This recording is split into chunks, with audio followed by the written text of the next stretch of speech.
Hello, hello. I'm going to open up today to the book of James and just read James chapter 1. I know it's way back here at the back.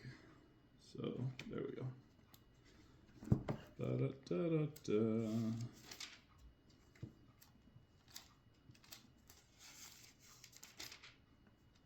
Okay. The letter of James, chapter 1. James, a servant of God and of the Lord Jesus Christ, to the 12 tribes in the dispersion. Greetings.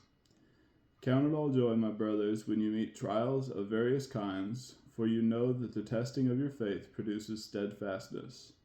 And let steadfastness have its full effect, that you may be perfect and complete, lacking in nothing. If any of you lacks wisdom, let him ask God, who gives generously to all without reproach, and it will be given him. But let him ask in faith, with no doubting, for the one who doubts is like a wave of the sea that is driven and tossed by the wind.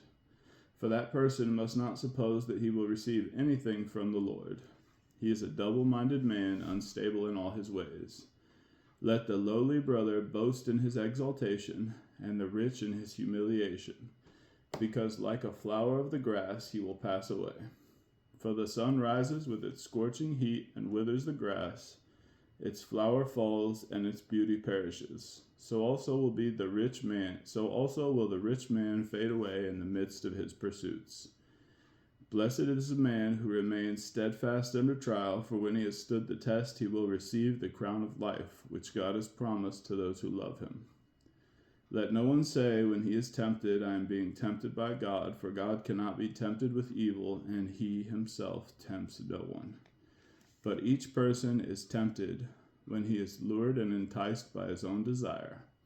Then desire, when it has conceived, gives birth to sin, and sin, when it is fully grown, brings forth death.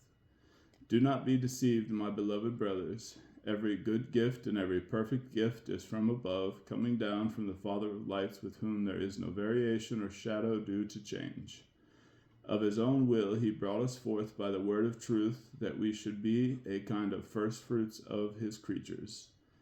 Know this, my beloved brothers, let every person be quick to hear, slow to speak, and slow to anger. For the anger of man does not produce the righteousness of God. Therefore put away all filthiness and rampant wickedness, and receive with meekness the implanted word, which is able to save your souls. But be doers of the word, and not hearers only, deceiving yourselves. For if anyone is a hearer of the word and not a doer, he is like a man who looks intently at his natural face in a mirror. For he looks at himself and goes away, and at once forgets what he was like. But the one who looks into the perfect law, the law of liberty, and perseveres, being no hearer who forgets, but a doer who acts, he will be blessed in his doing. If anyone thinks he is religious and does not bridle his tongue but deceives his heart, this person's religion is worthless. Religion that is pure and undefiled before God the Father is this, to visit orphans and widows in their affliction, and to keep oneself unstained from the world. So much in here. So much. First off, if we just take it back to verse 2. Count it all joy, my brothers, when you meet trials of various kinds. How often do we count it a joy when we meet a trial? Maybe if we meet like a little trial that we know we can get past, but like an actual trial, like something that's going to cost us something, that's going to take us through some things, that's going to put us in positions we don't want to be in, how often do we count that a joy? For you know that the testing of your faith produces steadfastness. So why should we count it a joy? James, we might ask, because you say that the testing of our faith produces steadfastness. Now, isn't that the truth? That through testing, we can develop steadfastness of faith. We're not going to be moved. Our faith is real. And the trials come along and they prove it. Because when we endure a trial and glorify God, and stay connected to the vine, that shows that we are not in it for the things of this world. That shows that we are not just clinging to him for the bread and the fish. We are clinging to him because he is our life. He is the love that we desire. He is the one that we long to be with. And enduring trials for the steadfastness of our faith is a great way to have that proven within us. And let steadfastness have its full, this is verse 4, and let steadfastness have its full effect, that you may be perfect and complete, lacking in nothing.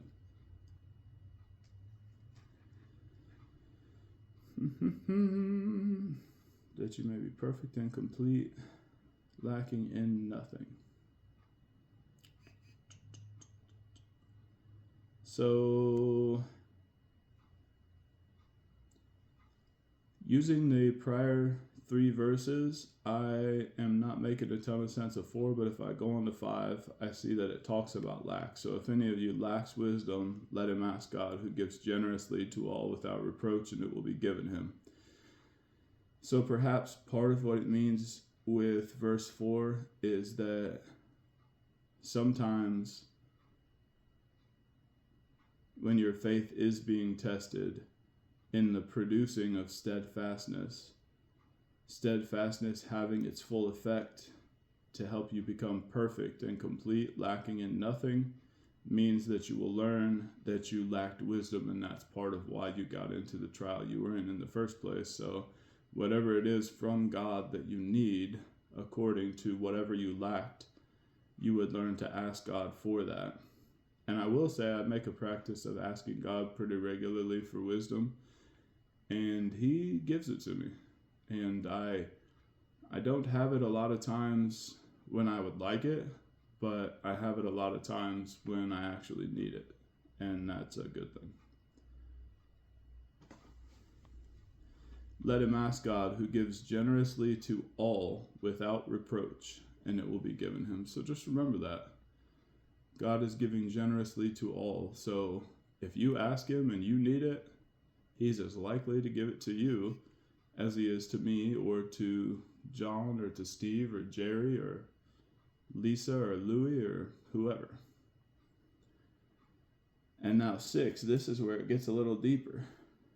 But let him ask in faith with no doubting, for the one who doubts is like a wave of the sea that is driven and tossed by the wind.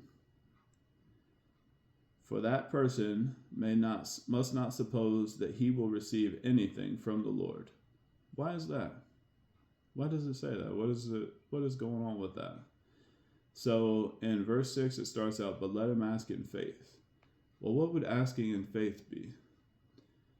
First off, you have to know what God is going to grant you and what he's not. And so this kind of plays back to Mark 10, where I read yesterday.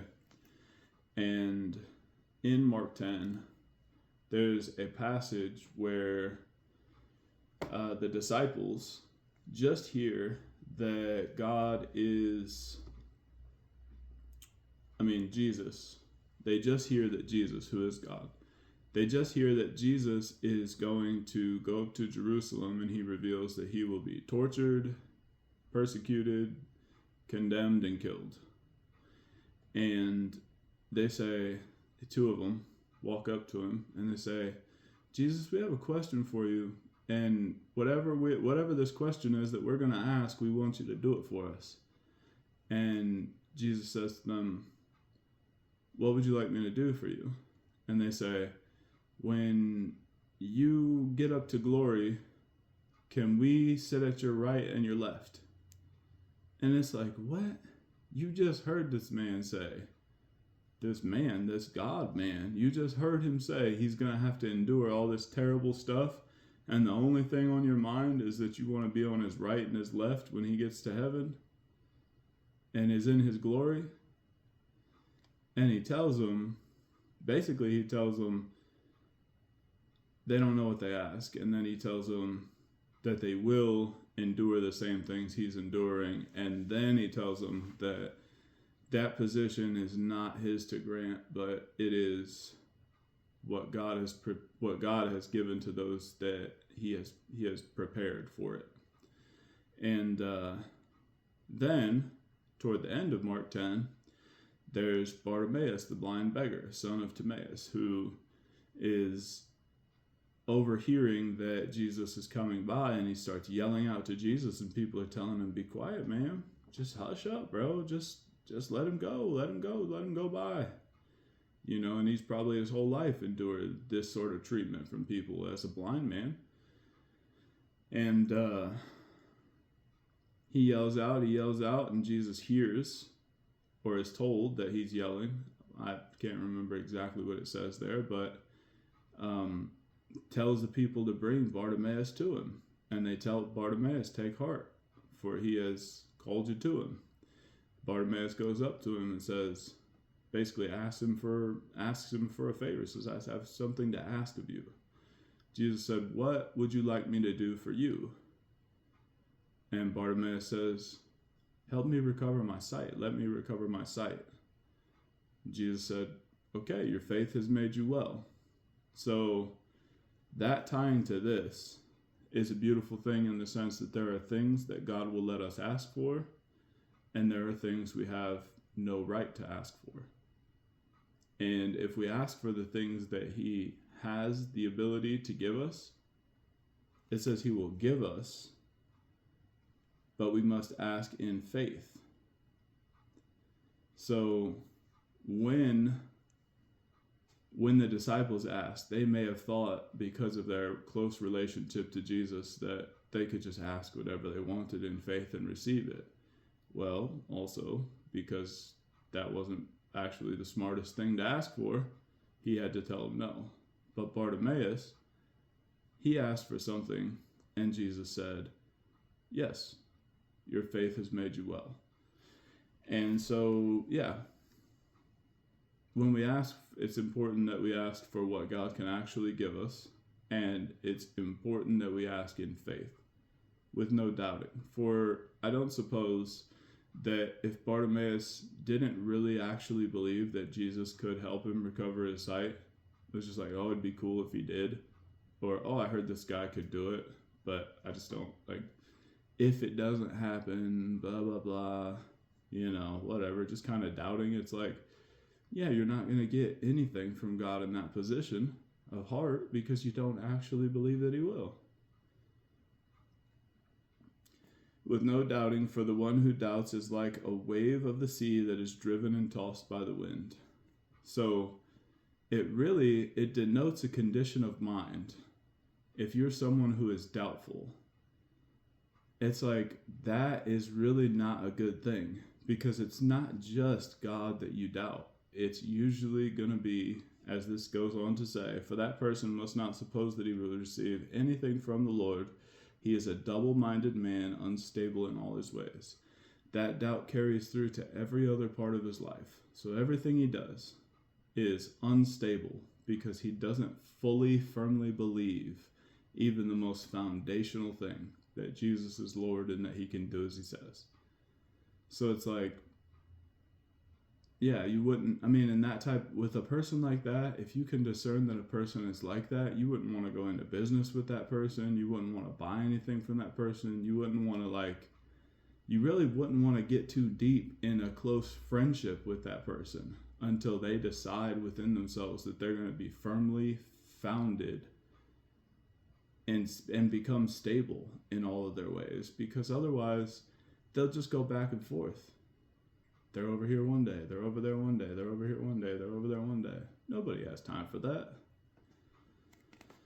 So I think this is a good way to, there's so much you can dig out of the word, so this is a good way to learn.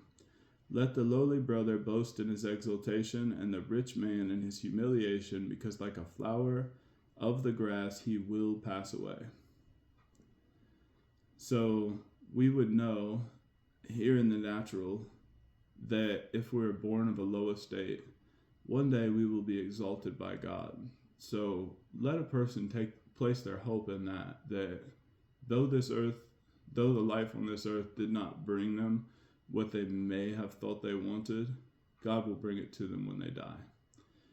And let the rich in his humiliation, that as a rich man with all the privilege and power and possessions, he might be brought low and helped in his heart to decide to serve and love those around him when he could ignore them and go on about his life as if they didn't exist.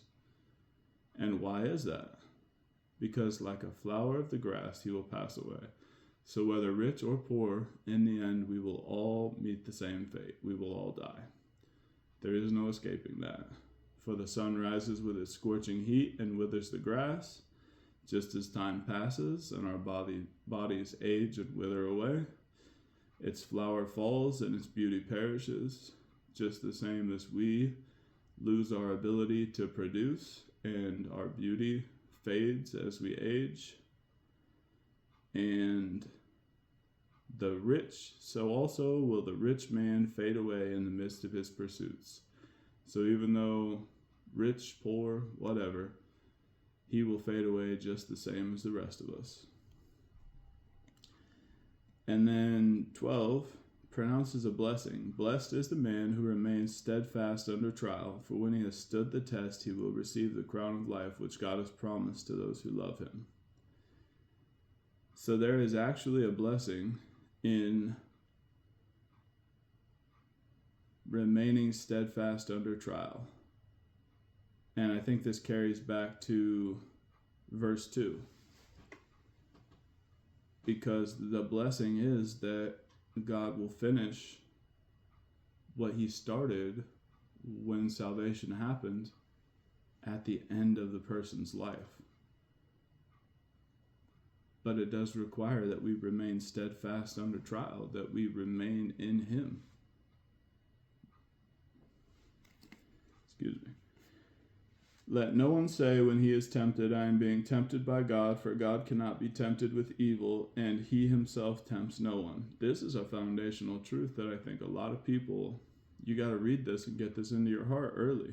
You've got to know that when you are being tempted, you are not being tempted by God, for God does not tempt you with evil.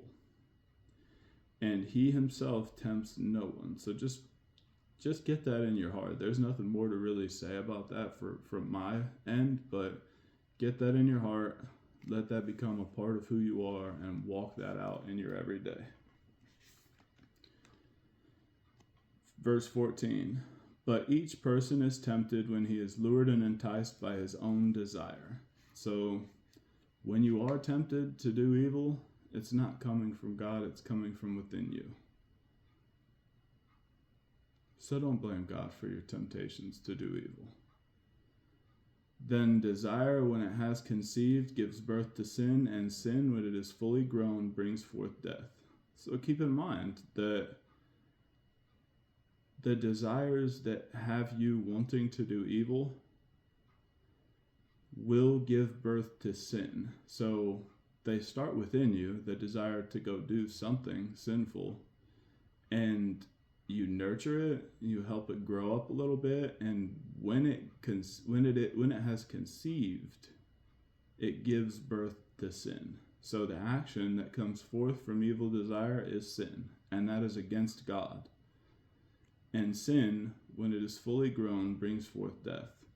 Because sin is not satisfied to stay a child. It's not satisfied to be that one little thing that you get to do that is your little secret that nobody knows about and blah, blah, blah. Or it's not that one little thing that you've decided, oh, I can partake in this or I can do that. No. Sin is going to grow up, and when it grows up, it becomes death. Let that sink in. Do not be deceived, my beloved brothers. So they decided to make that its own verse. Do not be deceived. I know that they placed these numbers here long after this was written, and they had, multiple versions of this Bible that have been made. This is the ESV. They had the KJV, that was probably the most known, the authorized version, and I was just reading about King James last night. He was actually not a very nice guy. And then before that, they had the Geneva Bible, and they had several others before that that were of lesser quality, but they were the early circulated versions, 1600s, and earlier on, in languages that were understood by like the general public. Okay, so do not be deceived, my beloved brothers. That's verse 16. Every good gift and every perfect gift is from above, coming down from the Father of lights, with whom there is no variation or shadow due to change. Of his own will he brought us forth by the word of truth, that we should be a kind of first fruits of his creatures. Know this, my beloved brothers, let every person be quick to hear, slow to speak, slow to anger, for the anger of man does not produce the righteousness of God. So in that, there's two different ideas, starting in 17. Every good and perfect gift is from God above, coming down from the Father of lights, with whom there is no variation or shadow due to change. So if we see something as a gift and it is from God, we can examine it, we can look at it, and there will be nothing evil, nothing dark about it, nothing that when we look at it from this direction or that direction, we see a downside or we see a negative. It'll all be good because it came from God. Know this, my beloved brothers, let every person be quick to hear, slow to speak, slow to anger. Just the fact that he says that is an indication that we have an ability to control that. So say that for most of your life you have been slow to hear, you have been quick to speak, and you have been fast to anger. So you barely hear a word someone else says, you are quick to cut them off and get angry out of all proportion, and then blow up and lash out and do stupid stuff. That indicates that there were choices made that are reversible. That indicates that you may be in a place where that is your life now, but it can be different if you begin to pray and ask God to help you and press into what does change for that particular issue look like.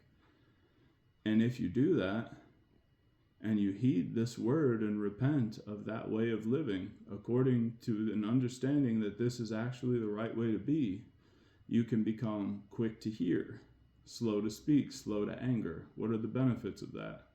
When you hear what other people say, oftentimes there's less to be angry about. For people really do more, from my experience, people really do like more to have conversations than they do to get in arguments or fights. And slow to speak. Why slow to speak? Because you never know what someone else has to say that will benefit you or help you. Now, you may speak. Slow to speak doesn't mean you don't say anything. It doesn't mean you don't have wisdom to share or good things to say. It just means you listen and value what other people say a little more than you value what you can place into the conversation. And slow to anger. Why slow to anger? Because anger causes a lot of issues. And as a matter of fact, 20 goes on to say it, for the anger of man does not produce the righteousness of God. So even if you are angry and you are justified in your anger because something is offensive to God, being slow to anger is the best possible course. And again, it says slow to anger. It doesn't mean that you won't be angry. It doesn't mean that you won't express anger. It just means that that won't be the first thing that you do. It won't be the immediate response any longer. You still may do it, and it still might not turn out great for you or for the other person, but at least it will be slow.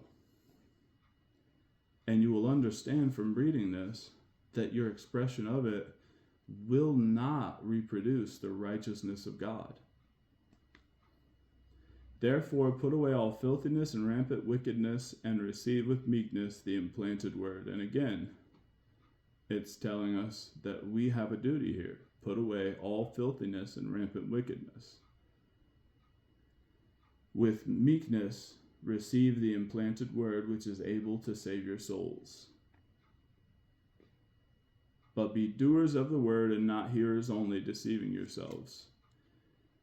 That right there, that could be a whole sermon in and of itself. It probably is several in several people's churches all across the world. Even maybe this last Sunday.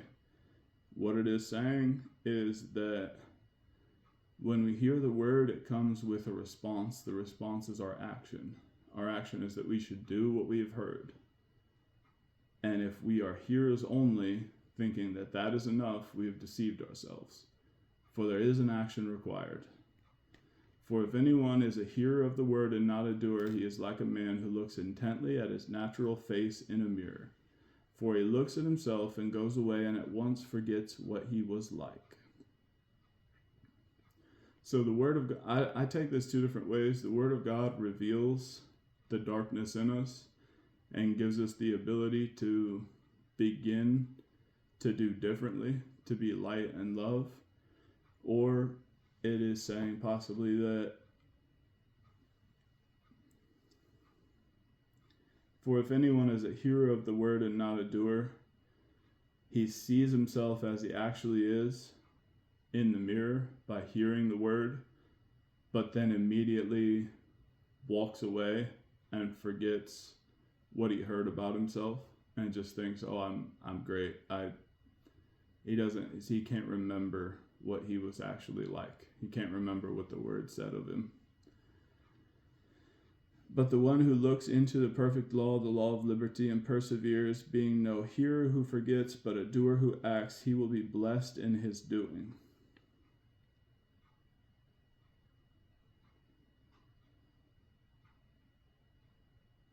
So there's a blessing in doing what the word says. If anyone thinks he is religious and does not bridle his tongue but deceives his heart, this person's religion is worthless. So merely thinking that you are something is obviously not enough to confirm that you are. I mean, we know that from a lot of what is just going on in the world today. People think they're all sorts of things that they're not. And it's not enough to think that you are, especially in terms of our Christianity, of being religious. And people use religion and religious a lot of times I found in they almost have, it has like an unspoken negative connotation, but really truthfully used in the word as it is, it's a good thing. It signifies that you're part of something. So if anyone thinks he is religious and does not bridle his tongue but deceives his heart, so you're telling your heart, you're saying whatever you want to come out of your mouth comes out without any thought to the words spoken or how they're going to hurt or kill or destroy those around you. But you think in your heart you're deceived. You honestly believe, "Oh, I'm saved. I'm doing great. This is perfect. Everything's good." Then it says that person's religion is worthless. It has no value. Religion that is pure and undefiled before God the Father is this: to visit orphans and widows in their affliction and keep oneself unstained from the world. This happens to be a verse that really speaks to my heart, and one that I found is quite often ignored by people who are looking for what the calling on their life is or what the purpose of their life is.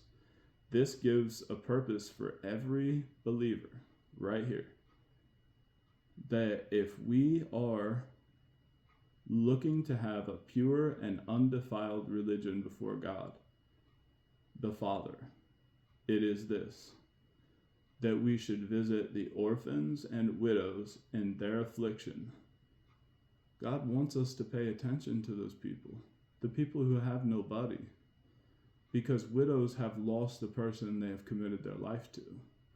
Orphans have lost the parents who are supposed to support and protect them, who are supposed to raise them. And I know in this crazy world, fatherlessness is almost such a known thing that we're not even surprised to find out that someone was raised only by their mother, or that a single mom had to work several jobs. I mean, this is not God's ideal. It is what happens, and it is what it is. but it's not God's ideal. And orphans, in even a greater sense, people who've lost both parents, they have nobody. They're in this world alone. Nobody is taking care of them. Nobody is looking after them. And it doesn't say that any of these people will be perfect. It doesn't say that they won't have their own issues, mental problems, that they won't try to take advantage. It just says that we are to visit them in their affliction. So in the midst of their problem, we should come and spend time with them, be with them, provide for their needs, take care of them, help them, support them, allow them the opportunity to either continue being the people God made them to be or to grow up into the people God made them to be. That's a beautiful thing before God. It's something that God values. And it's something that almost any person is capable of doing to some degree. So, that is my 31-minute tour through the book of James, and I am off to work.